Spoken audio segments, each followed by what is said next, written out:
Bonjour à tous, je vous souhaite la bienvenue dans cette nouvelle vidéo que je suis ravie de faire. Je sais par avance que c'est une vidéo qui a tendance à plutôt bien marcher sur ma chaîne et en général sur l'algorithme YouTube. Je dois vous prévenir que ce genre de vidéo sera de moins en moins fréquent. Déjà, il y en a très peu sur ma chaîne, mais en plus, je me pose de plus en plus de questions par rapport à ma consommation de livres, puisque donc cette vidéo, il s'agit d'un book haul, c'est-à-dire que c'est une vidéo dans laquelle je vous présente tous les livres que j'ai acquis, que j'ai achetés récemment ces derniers temps, et il s'avère que même si j'achète régulièrement en seconde main, des livres neufs, j'en achète quand même, ça m'arrive, mais par rapport à ma consommation des livres que j'emprunte en bibliothèque, j'ai toujours été habituée à fréquenter les bibliothèques, que ce soit bibliothèque universitaire, municipale, de quartier, peu importe. Je pense que c'est mieux quand même de tendre vers ce mode de consommation, tout simplement parce que l'expérience me montre que je relis très peu souvent mes livres, et même s'il y a des ouvrages ou même des éditions que j'aime bien avoir avec moi, c'est quand même très matérialiste et très consumériste, ça prouve vraiment quelque chose, cette surconsommation de livres. D'ailleurs, il y a de plus en plus d'émissions, de podcasts qui abordent cette problématique. Il y a aussi la question des liseuses, mais qui sont extrêmement polluantes également, il faut le savoir. Alors après, choisir papier, liseuse. Moi, ce que je recommande bien sûr, c'est bibliothèque. Il y a bien sûr la seconde main, mais la seconde main, il faut aussi que ça tourne. Parce que tout garder chez soi et entasser les choses, c'est pas vivable sur le long terme, mais enfin bref.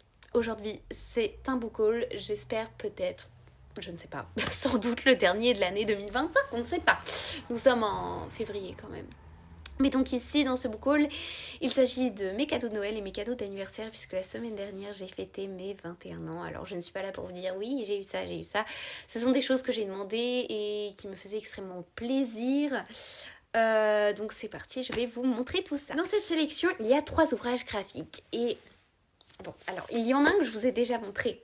Je l'ai eu à Noël, c'est un manga, Les Contes fabuleux de la nuit de Miyako Miya. Je l'ai déjà lu. J'avais parlé de l'ouvrage qui était vraiment très beau et qui changeait des mangas qu'on a l'habitude de voir. C'est un one-shot, c'est un petit peu... à l'instar des recueils de nouvelles, de contes. J'avais beaucoup aimé les illustrations, mais au-delà de ça, vraiment la qualité de l'édition, du papier, et oui, vraiment, on a un travail éditorial qui était vraiment chouette. Alors là, bien sûr, je vous montre ça de façon très succincte, mais c'est un objet que je suis contente d'avoir. Et pour le coup, j'ai évoqué le fait que je ne relisais quasiment jamais les livres que j'avais. Mais c'est un projet que j'ai. Après, ça fait peut-être pas assez longtemps que je les ai, mais celui-ci, je sais que je le relirai parce que, comme je l'ai dit, c'est un recueil de contes, c'est quelque chose qui se lit, se relit, se déguste. Et c'est un ouvrage qui m'a vraiment plu. Alors, c'est pas un immense coup de cœur, mais je suis très contente de l'avoir. Et c'est un bel objet livre. Ensuite, toujours dans les graphiques, et là, c'est un livre dont je vous avais parlé cet automne dans ma pile à lire féministe. Il s'agit de Commando culotte de Myrion Mal. J'ai fini par craquer et le demander, ça faisait beaucoup trop longtemps qu'il m'intriguait. De Myrion Mal, j'ai pu lire donc La Ligue des super féministes et également sa bande dessinée C'est comme ça que je disparais, qui a été un vrai coup de poing. Mais donc là, Commando culotte, le sous-titre Les dessous du genre et de la pop culture, nous dévoile un petit peu tout ce qu'aborde cette œuvre. C'est une œuvre très engagée. Myrion Mal, j'apprécie énormément son style graphique et ses propos. Je pense que c'est le genre d'ouvrage qui est d'actualité, mais qui dans 5 ans, 10 ans pourra toujours être lu sous un prisme différent et qui sera toujours aussi pertinent et intéressant. C'est des choses qui sont vouées à évoluer, en tout cas je l'espère, mais voilà, c'est vraiment un ouvrage qui m'intriguait, et puis cette couverture est juste fabuleuse, donc je suis très contente de l'avoir dans ma bibliothèque. Et ce qui est aussi agréable, c'est que c'est un bel ouvrage, je l'ai dit, mais c'est une BD à la couverture souple. Et c'est aussi sympa ça parce que moins lourd et peut-être plus agréable à feuilleter dans un lit, dans un canapé, que sais-je. Enfin, pour terminer cette sélection d'ouvrages graphiques, alors là, c'est un livre, je ne sais plus quand j'ai vu ce reportage, mais sur France 2. Il se trouve que c'est pas que je suis une grande partisane de France 2, mais j'ai grandi avec les journaux télévisés de France 2. Et il y a notamment cette petite partie reportage les samedis et dimanches, les 13h15.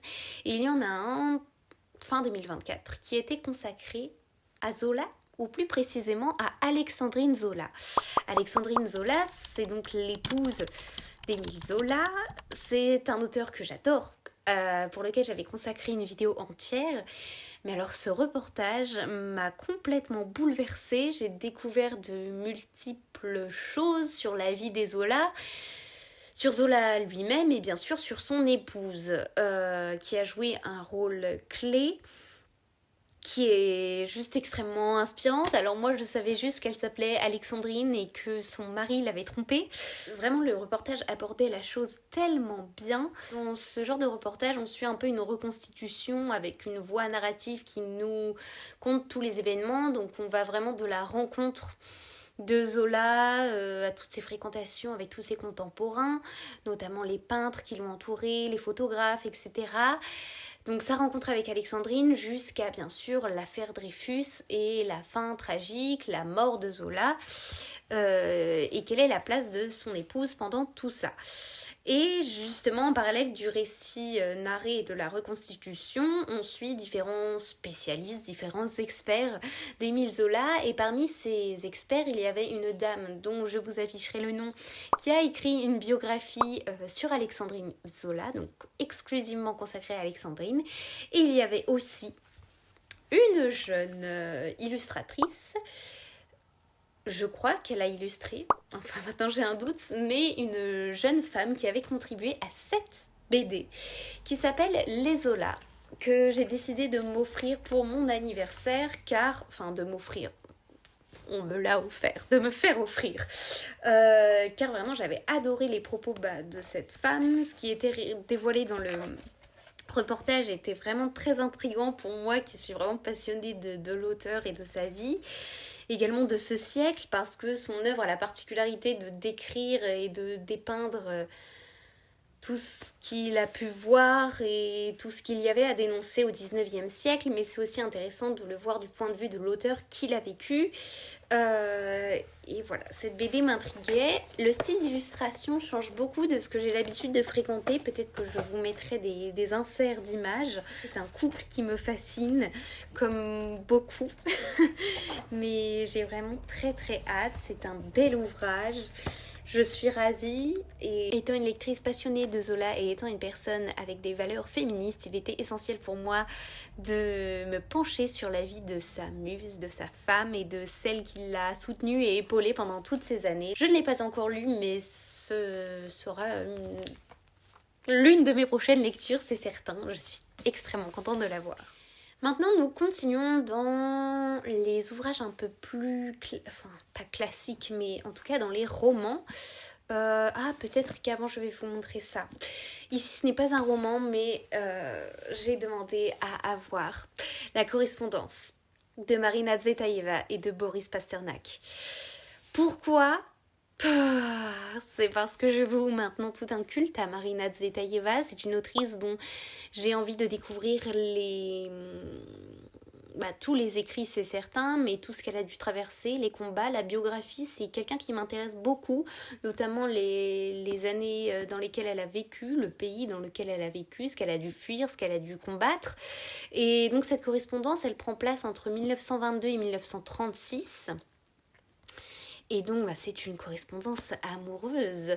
Je peux peut-être vous lire ce qui est marqué au dos de cet ouvrage. J'aime beaucoup l'édition. Ici, on y lit Boris Pasternak et Marina Tsvetaeva s'étaient rencontrés à Moscou en 1918. Ce n'est qu'en 1922 qu'ils se sont véritablement découverts au travers de leurs écrits respectifs. Pendant 14 années, ils ont entretenu une correspondance d'une densité et d'une intensité rares, dans laquelle se tissent étroitement mêlées passion sentimentale et poésie, sur fond d'époque historique et d'histoire littéraire. Il faut lire les lettres de Tsvetaeva et de Pasternak comme leur poésie, comme une œuvre à part entière. Loin d'être en marge de leur destin littéraire, les lettres étaient au cœur même de celui-ci, laboratoire de l'écriture, mais également laboratoire de la vie, car c'est au gré de ces lettres que se façonnent les événements majeurs de leur biographie. Donc clairement, dans ce résumé, il y a tout ce qui m'intéresse. Et je suis très contente. Ça fait un moment que je n'ai pas lu de correspondance. Je crois que les dernières correspondances que j'avais lues, c'était les correspondances entre Robert et Clara Schumann, dont je n'avais sans doute pas parlé sur la chaîne, car à l'époque je n'avais pas encore cette chaîne littéraire. Mais donc voilà, ce sera... voilà. Je suis très curieuse. Alors c'est un ouvrage que je ne vais pas lire d'un coup, d'un bloc.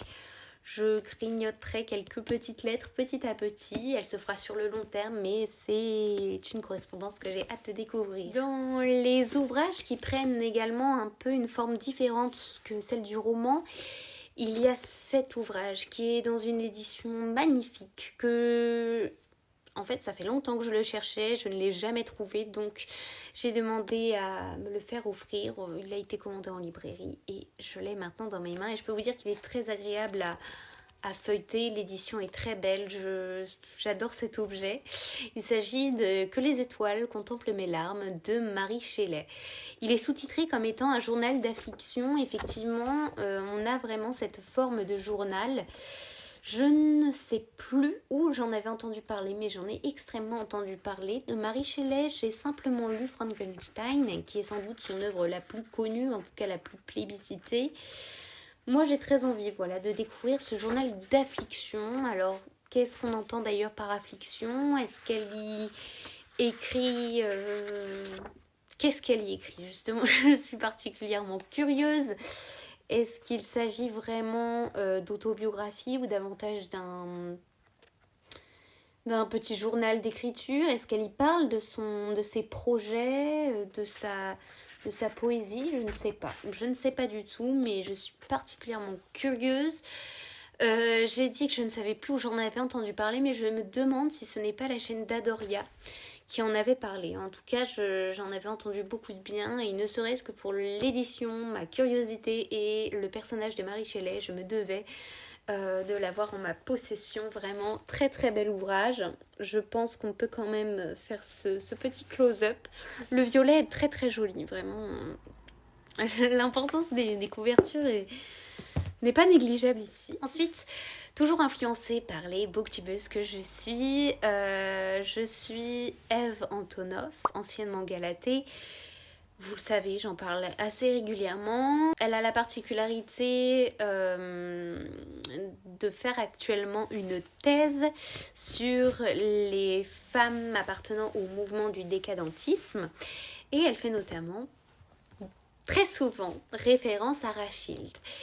Moi, je n'ai jamais lu Rachilde et j'ai décidé, parce qu'il était proposé dans une édition très très jolie, il est d'ailleurs illustré dans cette édition, de m'offrir La fille inconnue de Rachilde.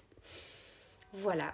Je pense que pour moi c'était important d'un point de vue culturel de découvrir Rachilde. Alors peu importe, j'ignore si c'est l'ouvrage le plus pertinent avec lequel commencer Rachilde, mais vraiment La fille inconnue m'intriguait. On y lit derrière que... il est particulier ce résumé, je n'avais même pas fait attention. Elle est écrite en vert. Le dos du livre est écrit en vert. Je vous lis ce qu'on y lit. Une femme aussi envoûtante que mystérieuse, un écrivain saisi d'une fascination insensée, un lieu, des confessions, une osmose. L'une parle et l'autre écoute, la séduction, la confusion, la crainte.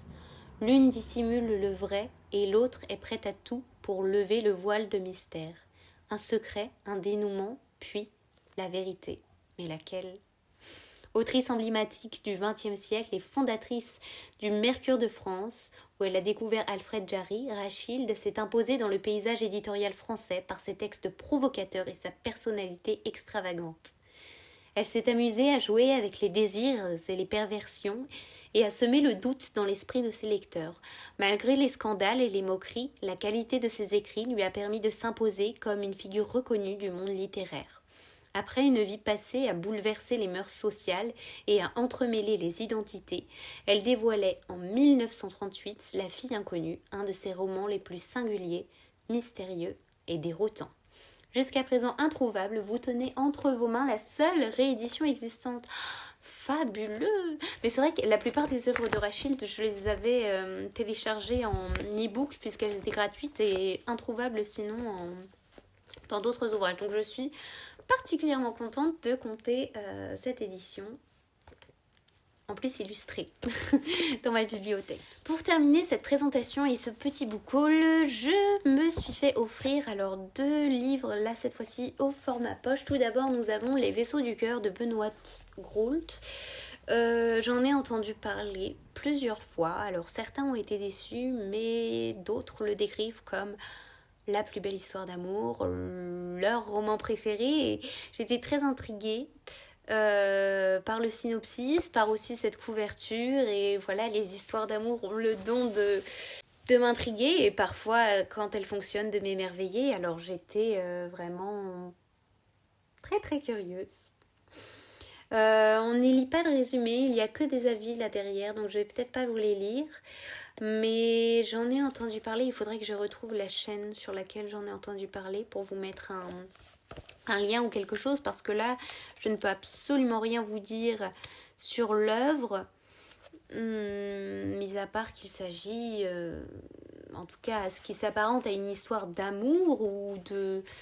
Je ne sais pas si c'est une histoire véritablement d'amour ou d'adultère, je ne sais pas, mais c'est une histoire passionnelle qui m'intrigue particulièrement. Les Vaisseaux du cœur, je trouve le titre magnifique. Je n'ai jamais lu cette autrice, mais elle était très connue pour son engagement féministe, donc je tiens particulièrement à la découvrir et à voir ce que ça donne en termes d'intrigue et d'écriture. Pour terminer cette sélection, un autre ouvrage dont j'ai entendu parler sur la chaîne de Jeannot ce livre et dont le synopsis m'a tout de suite fait sourire et m'a dit mais waouh, c'est génial, je veux lire ce livre. Il s'agit des Orageuses de Marcia Burnier. Alors je vais retirer le petit bandeau parce que même étant en format poche, la couverture est juste trop géniale. Ce roman, c'est un roman très contemporain. Dans l'écriture, mais aussi dans les thématiques abordées, puisqu'ici on va suivre un groupe de féministes, de femmes qui se vengent. Et j'avais adoré cet aspect très provocateur, très extrémiste et très ancré dans l'air du temps et dans les thématiques actuelles. Les Orageuses, comme une traduction de cette colère des femmes. Et vraiment, c'est un premier roman qui m'intrigue particulièrement. Je peux peut-être vous lire ce qui est marqué au dos. Oh, c'est génial. Mais oui, en fait, c'est l'histoire d'une vengeance. Une vengeance à la féministe. Bon, c'est poussé à l'extrême, mais c'est ça qui est rigolo. Et je pense que ça va vraiment me faire réfléchir. Je me lance dans la lecture. Depuis qu'elle avait revu Maria, l'histoire de vengeance, non, de rendre justice, lui trottait dans la tête. On ne dit pas vengeance, lui avait dit Mia. C'est pas la même chose. Là, on se répare, on se rend justice, parce que personne d'autre n'est disposé à le faire.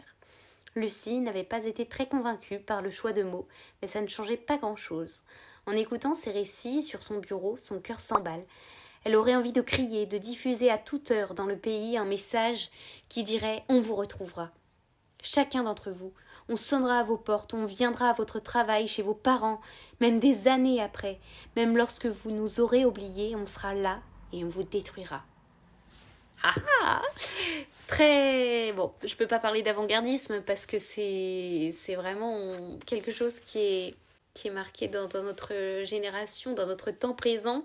Et je trouve ça génial d'avoir pensé, d'avoir imaginé cette potentielle vengeance. Alors oui, on ne parle pas de vengeance, mais justement de justice ici. Je suis très curieuse. Ces derniers temps, j'ai décidé de m'ouvrir davantage à la littérature contemporaine. Je teste tout et les récits féministes sont toujours les bienvenus. Donc vous aurez des nouvelles. Je m'excuse, ça faisait un moment que ma caméra n'avait pas fait le coup, mais elle a recoupé à nouveau. batterie carte mémoire pleine, youpi, youpla oup. Donc je termine cette vidéo assez maladroitement. Voilà, je tenais quand même à vous remercier. Ce book haul est terminé. Comme vous le voyez, bon, ce sont des événements assez exceptionnels quand même. Anniversaire, Noël, je ne pense pas racheter de livres neufs d'ici très longtemps. Mais on a quand même une belle sélection d'ouvrages, des ouvrages graphiques, une correspondance, un journal, de la poésie. On a de tout. Enfin, de la poésie, oui, plus ou moins. Donc je suis contente de vous avoir partagé ça. Je vous remercie à nouveau, j'espère que vous allez bien, que vous faites de belles lectures, en tout cas je vous le souhaite et je vous dis à très vite.